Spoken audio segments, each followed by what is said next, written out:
Hello, dear students. Now, let me continue the next topic of our study, and the topic is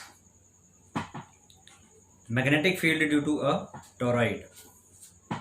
Magnetic field due to a toroid carrying current. Toroid क्या है?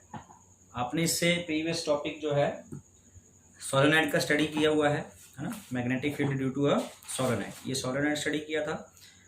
तो इसी solenoid को जब हम circular form में कर देते हैं, that is called toroid. Toroid can be considered as a ring shaped closed solenoid, है ना। रिंग की शेप में जब उसी सोलेनॉइड को ले आते हैं, then it becomes a toroid. Ring shaped closed solenoid is called toroid. यानी कि कहने का मतलब ये है कि ये भी एक इंसुलेटेड कॉपर वायर से बना हुआ ही एक इलेक्ट्रिक डिवाइस है। इसकी शेप जो है एक रिंग की तरह बना दी गई है, ठीक है। And it also captures the magnetic energy, stores the energy in magnetic form. यहाँ हमारा जो मोटिव है इस टोरॉइडल सोलेनॉइड की मैग्नेटिक फील्ड को फाइंड करना है। So consider a toroid having n turns per unit length. ये एक मैग्नेटिक मटेरियल के ऊपर n turns insulated copper wire की इस तरह से लपेटी गई हैं, ठीक है।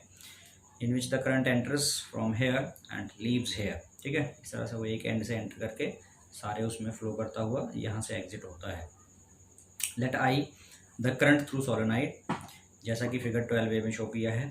The magnetic field lines of the force mainly remain in the core of the toroid. Toroid की कोर ये है। यहाँ पर 3 मेन पॉइंट्स डिस्कस होंगे, in the core, outside the core and inside the core, ठीक है। इन तीनों पॉइंट्स पर अगर हम अलग अलग फील्ड को डिस्कस करें तो ओनली जो कोर है यहाँ पर ही मैग्नेटिक फील्ड जो है वो बचती है।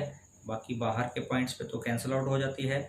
Inside the point there is no current, तो वहाँ भी total magnetic field, net magnetic field zero होगा। सो ओनली कोर के अंदर, ये जो डॉट डॉट डॉट डॉट में दिखाया हुआ है, ये कोर के अंदर की मैग्नेटिक फील्ड दिखाई हुई है, ठीक है। And are in the form of concentric circles, और यहाँ जो मैग्नेटिक फील्ड होगी वो कंसेंट्रिक सर्कल्स की फॉर्म में होगी। Consider such a circle of mean radius R. तो ऐसा ही एक सर्कल जहाँ पर नेट मैग्नेटिक फील्ड एग्जिस्ट कर रही है, तो मीन रेडियस आर, देखिए यहाँ से सेंटर से ये आर रेडियस की एक मैग्नेटिक फील्ड लाइन है। Now integral B dot D L, Ampere circular law को हमने यूज़ करना है। तो integral B dot D L, पहले तो हम डेफिनेशन से कैलकुलेट करेंगे उसको, that is integral B D L cos theta, because B vector and D L vector are in the same direction.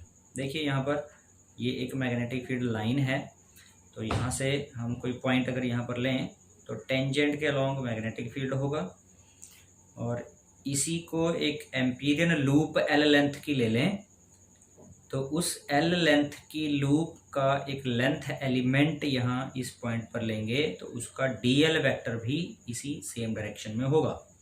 So B vector D L vector are in the same direction. तो इनका जब integral यहाँ पर हम open करेंगे तो angle कितना आएगा, 0 डिग्री कॉस थीटा। यहाँ पर लिखा पहले हमने, लेकिन आगे एक्सप्लेन हुआ क्या, ये एंगल 0 डिग्री है क्योंकि दोनों वेक्टर सेम डायरेक्शन में है। सो बी डी एल कॉस 0, और कॉस 0 की वैल्यू 1 होती है। सो b into integral D L, ये हमारे पास इसका सोल्यूशन आ गया। तो इंटेग्रल डी एल क्या होगा, circumference of the circle of radius r, है ना। डी एल ये एक छोटा सा पार्ट था एम्पीरियन लूप का, और उसका इंटीग्रेशन करने का मतलब वो सारे ही D L length element add होंगे, सारे ऐड होंगे तो ये पूरी सर्कमफ्रेंस के बराबर बनेगा, और पूरी सर्कमफ्रेंस r रेडियस है तो 2 पाई r के बराबर हो जाएगा। So b into 2 pi r, ये इसका सोल्यूशन यहाँ पर हुआ। Integral b dot D L is equal to b cross 2 pi r। Equation number दे दिया इसको यहाँ पर। आगे हम एम्पियर सर्कुलर लॉ लगाएंगे, ये तो डेफिनेशन से हमने निकाला, integral b dot D L. Now according to Ampere circular law क्या कहता है, यही integral b dot D L. According to Ampere circular law integral B dot D L किसके बराबर है, म्यू नॉट। ये पढ़ा आपने जब सोलेनॉइड का भी टॉपिक हम कर रहे थे, तो mu naught times total number of turns into current I. Total number of turns कितनी, कैपिटल एन से हम उनको रिप्रेजेंट करते हैं, और कैपिटल एन का कैलकुलेशन आगे किया तो स्मॉल एन इंटू एल, और एल यहाँ टोरॉइड के केस में एल कितना हो गया 2 पाई आर, उसकी सरकमफ्रेंस के बराबर। ध्यान देना है यहाँ पर, यहाँ टोटल नंबर ऑफ टर्न्स थे जहाँ, तो टोटल नंबर ऑफ टर्न्स की जगह कैपिटल एन, और कैपिटल एन क्या होता है small N into L. Small N यानी कि number of turns per unit length multiply by the length. तो टोरॉइडल की जो लेंथ होगी वो उसकी सरकमफ्रेंस के बराबर होगी, क्योंकि टोरॉइड एक सर्कुलर शेप में है। सो 2 पाई आर इंटू आई, ये calculation integral B dot D L का यहाँ हुआ, और पीछे जो integral B dot D L आया था वो कितना आया था, बी इंटू 2 पाई आर आया था। Is that clear? तो दोनों को कंपेयर कर दिया, कंपेयरिंग इक्वेशन 2 एंड 3। 2 में आया है बी इंटू 2 पाई आर, और 3 में आया है mu naught N 2 pi R into I. तो 2 पाई आर से 2 पाई आर कैंसिल हुआ, तो हमारे पास बचा b is equal to mu naught N I, b equals to mu naught N I. तो जहाँ पर ये n हम पीछे भी डिस्कस कर चुके हैं, number of turns per unit length होते हैं, और capital N total number of turns होता है टोरॉइडल सोलेनॉइड की। सो दोनों में रिलेशन क्या हो गया, capital N is equal to small n into 2 pi R, total number of turns equal to number of turns per unit length multiplied by the length. तो length है 2 पाई आर। तो अगर हम इसी फार्मूला को यहाँ स्मॉल n की form में लिखा हुआ है, अगर इसको कैपिटल N की फॉर्म में लिखना चाहेंगे तो ये आ जाएगा स्मॉल n की जगह आ जाएगा capital N by 2 pi R. So b is equal to mu naught capital N by 2 pi R into I, जहाँ स्मॉल n था वहाँ capital N by 2 pi R होता है। So this is about the magnetic field due to toroidal solenoid. Clear है बेटा? देखिए आगे का टॉपिक हम जो करेंगे वो है लॉरेंट्ज फोर्स। क्या है? लॉरेंट्ज फोर्स। लॉरेंट्ज फोर्स क्या है? Consider a charge positive q moving with velocity v in the magnetic field b vector. कोई चार्ज है q और ये मैग्नेटिक फील्ड b वाले रीजन में मूव करता है सच दैट, ताकि इसका जो वेलोसिटी वेक्टर है मेक्स एन एंगल थीटा। देखिए यहाँ देखेंगे आप, ये डायरेक्शन मैग्नेटिक फील्ड का हो और इस मैग्नेटिक फील्ड में थीटा एंगल बनाते हुए कोई charge positive q v velocity से मूव कर रहा है, तो जो फोर्स इस मैग्नेटिक फील्ड के कारण इस चार्ज पे फोर्स लगेगी that is called Lorentz force Fm। m for magnetic here, magnetic force q v cross b, velocity और मैग्नेटिक फील्ड का क्रॉस प्रोडक्ट। ठीक है, हम इलेक्ट्रिक फील्ड की फोर्स जब स्टडी करते थे चार्ज पे तो F equal to Q E उसका फॉर्मूला था, और यहाँ वेलोसिटी पे भी ये फोर्स डिपेंड करती है q v क्रॉस b।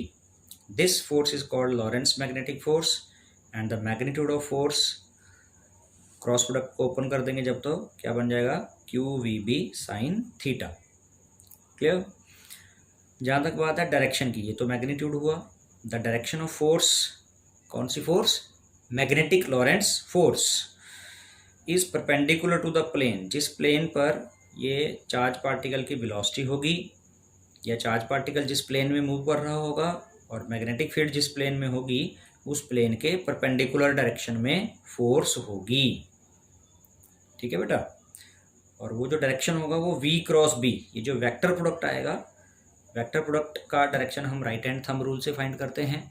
इसमें देखना क्या होता है, हमने फर्स्ट वेक्टर का रोटेशन सेकंड वेक्टर की तरफ, वेलोसिटी का मैग्नेटिक फील्ड की तरफ। यहाँ डायग्राम में देखें तो ये रोटेशन वेलोसिटी का मैग्नेटिक फील्ड की तरफ कैसा है, एंटी क्लॉकवाइज है।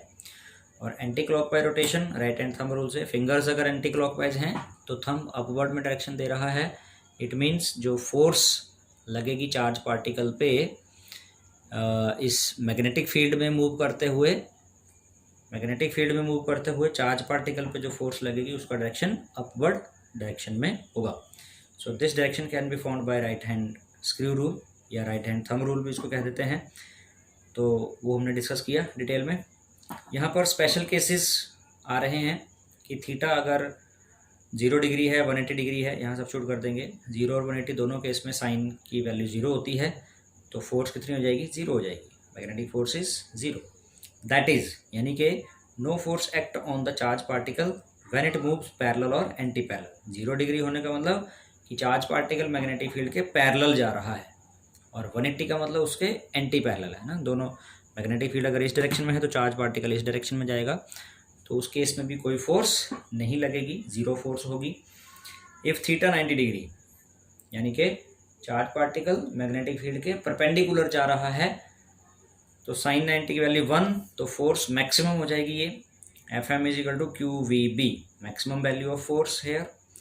थीटा अगर 270 डिग्री रखें तो साइन 270 की वैल्यू -1 होती है, so minus Q V B value हो गई। And if charge particle is at rest, एक और सिचुएशन जिस समय चार्ज पार्टिकल पे कोई फोर्स नहीं लगेगी। एक तो ये वाली सिचुएशन आई थी कि चार्ज पार्टिकल मूव कर रहा है लेकिन पैरेलल या एंटी पैरेलल मूव कर रहा है, तब फोर्स 0 आई थी। और दूसरा केस ये आया कि चार्ज पार्टिकल अगर रेस्ट में है, मैग्नेटिक फील्ड में चार्ज पार्टिकल रखा हुआ है लेकिन मूव नहीं कर रहा है, तो v की वैल्यू 0 होने की वजह से भी मैग्नेटिक फील्ड के कारण लगने वाली फोर्स की वैल्यू 0 होगी। क्लियर हो गया बेटा? तो ये है लॉरेंट्ज फोर्स। लॉरेंट्ज फोर्स अगर इलेक्ट्रिक और मैग्नेटिक फील्ड दोनों की वजह से बात करें, तो नेक्स्ट टॉपिक जो आ रहा है बेटा हमारा, Lorentz force due to electric and magnetic fields. Magnetic fields वाला अभी हमने टॉपिक किया। So explanation is, when a charge particle having charge q moves in the region where both electric and magnetic fields are available, जहाँ पर electric magnetic field दोनों ही हों, ऐसी situation में चार्ज पार्टिकल जब मूव करेगा, it experiences a net force called Lorentz force. तो जो वो नेट फोर्स एक्सपीरियंस करेगा इलेक्ट्रिक और मैग्नेटिक फोर्स का sum, that force is Lorentz force here. So Lorentz force क्या है? Force on the charge due to electric field plus force on the charge due to magnetic field. That is, symbols लिखें तो F is equal to F E electric force, F M magnetic force. F E की value आप previously first unit में study की हुई है हमने। Q E होता है फॉर्मूला उसका, एक क्यू चार्ज इलेक्ट्रिक फील्ड में मूव करता है तो F is equal to Q E. और अभी स्टडी किया हमने F M Q V cross B, ये अभी स्टडी किया है मैग्नेटिक फील्ड का फोर्स जब वी वेलोसिटी से चार्ज चलता है। तो इन दोनों एक्सप्रेशंस का क्यू बाहर आ गया कॉमन, और ब्रैकेट के अंदर बचा E vector plus V cross B. So this is the net force due to electric and magnetic fields. Definition of magnetic field B from Lorentz, we know that. अब हम यहाँ पर मैग्नेटिक फील्ड का definition देने जा रहे हैं। जो मैग्नेटिक फील्ड में कोई क्यू चार्ज वी वेलोसिटी से मूव करता है तो उस पर लगने वाली फोर्स, ये फार्मूला अभी हमने पढ़ा था, तो इसको थोड़ा सा हम क्रॉस मल्टीप्लाई कर दें। बी को एक तरफ रखें मैग्नेटिक फील्ड को, और बाकी सारी टर्म्स को उधर ले जाएं, तो इस फोर्स के अपॉन में आ जाएंगी सारी, F M upon Q V B sine theta.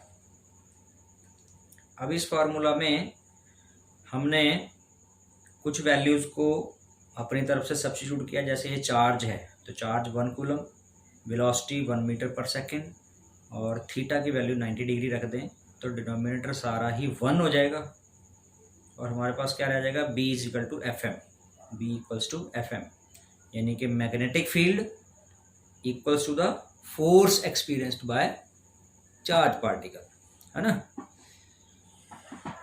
The strength of magnetic field, ये strength of magnetic field at a point में B defined as magnetic force. Magnetic field की स्ट्रेंथ मैग्नेटिक फोर्स के बराबर होगी किसी पॉइंट पर, experienced by unit charge. किसके द्वारा एक्सपीरियंस की जाएगी? यूनिट चार्ज के द्वारा।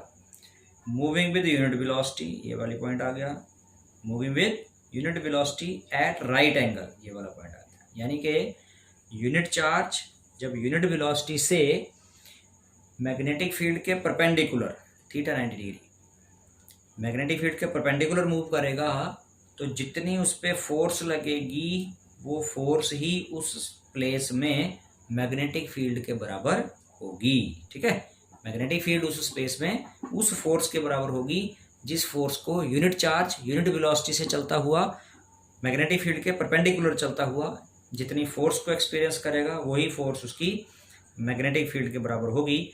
और इस मैग्नेटिक फील्ड का ऐसा यूनिट टेस्ला है, आगे आएगा कहीं, ठीक है। तो अभी आपको बता देते हैं, the SI unit of magnetic field is Tesla.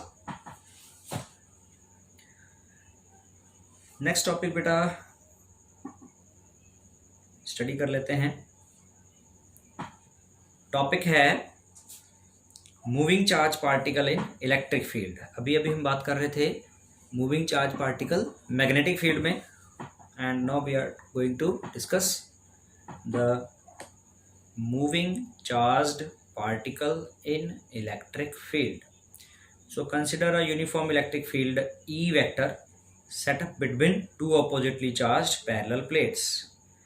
यहाँ पर एक तो ये है पॉजिटिव चार्ज प्लेट है और ये नेगेटिव चार्ज प्लेट है। तो इन दोनों प्लेट्स के बीच में, यहाँ प्लेट है, ये प्लेट है, और इसके बीच में इलेक्ट्रिक फील्ड सेटअप की गई है। पॉजिटिव से नेगेटिव की तरफ होगी, यहाँ शो नहीं की हुई है हमने।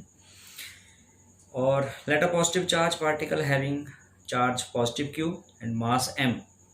एक चार्ज है पॉजिटिव q, m मास है उसका, enters the region of electric field. यहाँ से देखिए ये नेगेटिव पॉजिटिव प्लेट के बीच में ये q चार्ज v वेलोसिटी से एंटर करता है, ठीक है। m मास का q चार्ज v वेलोसिटी से एंटर करता है, ये लिखा हुआ है एट o, ये पॉइंट o है, with velocity v along x direction. x direction के अलोंग यहाँ से चार्ज एंटर हुआ और इलेक्ट्रिक फील्ड की डायरेक्शन ऐसे इस तरफ को है, पॉजिटिव टू नेगेटिव, ध्यान देना है। Step 1, force acting on the charge q due to electric field. Electric field जो है वो अपनी डायरेक्शन में, क्योंकि चार्ज पॉजिटिव है तो पॉजिटिव चार्ज पे अपनी डायरेक्शन में फोर्स लगाएगी वो इस तरफ को, ठीक है। जिसका फॉर्मूला होगा F equal to QE। Now acceleration produced, इस फोर्स की वजह से एक्सेलरेशन लगेगा, produced in the charge particle is given by acceleration. Newton's law से देखें तो F इजिकल टू ma होता है, तो a equal to F by m। F कितना आ गया हमारे पास QE, तो QE by m, acceleration is QE by m। इस एक्सेलरेशन से चार्ज पार्टिकल इस तरफ को एक्सेलरेट होगा, ठीक है, पॉजिटिव प्लेट से नेगेटिव प्लेट की तरफ को। Now second step, let t is the time taken by the charge particle to travel the region of electric field। अब यहाँ से लेकर यहाँ तक इलेक्ट्रिक फील्ड का रीजन है ये, दिस वन, इतना इतना, तो इसको ट्रैवल करने में उसको t टाइम लगता है, सपोज दैट, ठीक है। This one is explained here. In the t time charge particle यहाँ से यहाँ तक इलेक्ट्रिक फील्ड के रीजन में मूव करता है। To travel the region of the electric field, length x, तो ये x लेंथ लेट की हुई है इलेक्ट्रिक फील्ड के रीजन की, x लेंथ t टाइम में ट्रेवल करता है। And y be the distance travelled by the charge particle in y direction, क्योंकि धीरे धीरे जब उसको उधर की तरफ को फोर्स लगेगी तो पाथ उसका ये दिखाया हुआ है, यहाँ एंटर हुआ था लेकिन धीरे धीरे उस तरफ को मुड़ता रहेगा, किस वजह से, इलेक्ट्रिक फील्ड की फोर्स की वजह से। तो y एक्सिस में जो उसने डिस्टेंस ट्रेवल किया, देखिए यहाँ पर ये दिखाया हुआ है, यहाँ हमने कन्वीनियंस के लिए y एक्सिस भी ड्रॉ किया है, x एक्सिस भी ड्रॉ किया हुआ है। तो y एक्सिस के अलोंग उसने ये डिस्टेंस ट्रेवल कर लिया और x एक्सिस के अलोंग यहाँ से यहाँ तक, यानी कि x डिस्टेंस ट्रेवल किया उसने, ठीक है। सो y डायरेक्शन में फोर्स भी लग रही है, इलेक्ट्रिक फील्ड की फोर्स है y डायरेक्शन में, और एक्सीलरेटेड मोशन है इस तरफ को। हालांकि x डायरेक्शन में जो शुरुआत में जिस वेलोसिटी से वो एंटर हुआ था वो वेलोसिटी चेंज नहीं हुई, because there is no force along the x direction. तो x डायरेक्शन में तो यूनिफॉर्म मोशन है, जबकि इधर जो मोशन है वो उसका एक्सेलरेटेड है, इसलिए हम equation of accelerated motion use कर रहे हैं y एक्सिस में, s is equal to ut plus half at square. For horizontal motion, अगर हॉरिजॉन्टल मोशन की बात करें तो डिस्टेंस x है, इनिशियल वेलोसिटी v वेलोसिटी से एंटर हुआ था यहाँ पर वो, and acceleration is 0। So equation 2 becomes, x axis में अगर हम लगाएं तो s की जगह x हो गया, वेलोसिटी ये v इंटू टी, और प्लस a 0 होने की वजह से ये वाला फैक्टर 0 हो गया, तो हमारे पास बचा है x equal to V T. ये बात हुई x एक्सिस के अलॉन्ग अगर हम इक्वेशन लगाएं तो, तो टी इज इक्वल टू यहाँ से वी उधर चला गया तो X upon V, equation number दे दिया इसको हम। और वर्टिकल मोशन की बात करें तो S is equal to Y, distance covered Y के बराबर, इनिशियल वेलोसिटी जो लगाई थी वो एक्स एक्सिस में लगाई थी, वाई की तरफ कोई इनिशियल वेलोसिटी नहीं थी तो यू ज़ीरो हो गया, जबकि वाई एक्सिस में एक्सेलरेशन है, ये हमने फाइंड किया था, ये वाला जो एक्सेलरेशन है क्यू ई बाय एम, ये वाई एक्सिस के लॉन्ग एप्लीकेबल होगा। So now using the equation, वही वाली इक्वेशन है S equal to U T plus half A T square, तो एस की जगह आ गया वाई, यू की जगह जीरो था, zero into T and half A T square, Y is equal to half A T square, ये हमारे पास आ गया कैलकुलेट करके।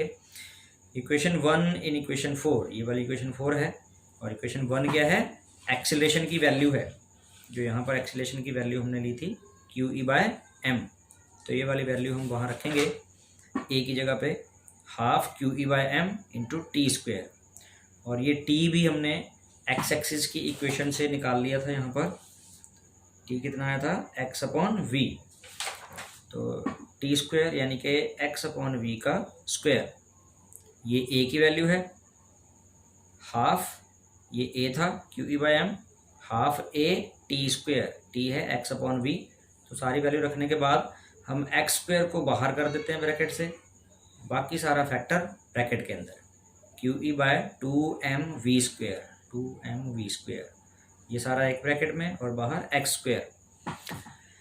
क्यों किया है सारे को एक ब्रैकेट में, क्योंकि ये सारी टर्म्स कांस्टेंट है, चार्ज पार्टिकल का चार्ज कांस्टेंट है, इलेक्ट्रिक फील्ड वहाँ उस रीजन में कांस्टेंट है, मास भी चार्ज पार्टिकल का कांस्टेंट है, और वेलोसिटी भी कांस्टेंट, उसकी जो एक्स एक्सिस में लगाई थी शुरुआत में वेलोसिटी, तो वो एक्स एक्सिस में कांस्टेंट ही रही। सो ये सारा फैक्टर कांस्टेंट की वजह से इसको के नाम दे दिया, तो y इज इक्वल टू के एक्स स्क्वायर, ये इक्वेशन बनी, जो कि इक्वेशन है पैराबोला की, which is an equation of parabola. So proof क्या होता है, charge particle moving in uniform electric field follows a parabolic path, कि कोई भी चार्ज पार्टिकल जो इस तरह की यूनिफॉर्म इलेक्ट्रिक फील्ड में चलेगा वो पैराबोलिक पाथ, तो आप देख रहे हैं कि यहाँ से चला था वो, और ये पैराबोलिक पाथ फॉलो करता हुआ जब वो फील्ड से बाहर निकलेगा तो बिल्कुल स्ट्रेट सीधा चला जाएगा। ये कोई स्क्रीन है, जिस स्क्रीन के ऊपर चार्ज पार्टिकल की प्रेजेंस को ऑब्जर्व किया जा सकता है। अगर इस स्क्रीन के ऊपर कोई फ्लोरेसेंट मटेरियल इस पे लगाया हुआ है, फ्लोरेसेंट मतलब जो चमक पैदा करता है, एक तरह से ब्राइट डॉट्स क्रिएट करता है, जब ये चार्ज पार्टिकल की बीम इस स्क्रीन पे टकराएगी तो यहाँ ब्राइट डॉट से उस चीज़ का पता लगेगा कि यहाँ चार्ज पार्टिकल की बीम टकराई है। सो ओवरऑल हमारा जो स्टडी करने का मोटिव था कि इलेक्ट्रिक फील्ड में जब चार्ज पार्टिकल एंटर करेगा तो कैसा पाथ फॉलो करेगा, तो कंक्लूजन क्या निकला, पैराबोलिक पाथ फॉलो करेगा, उसको एक डेरिवेशन से हमने किया। Remaining topics we will continue the next video lecture, till then bye.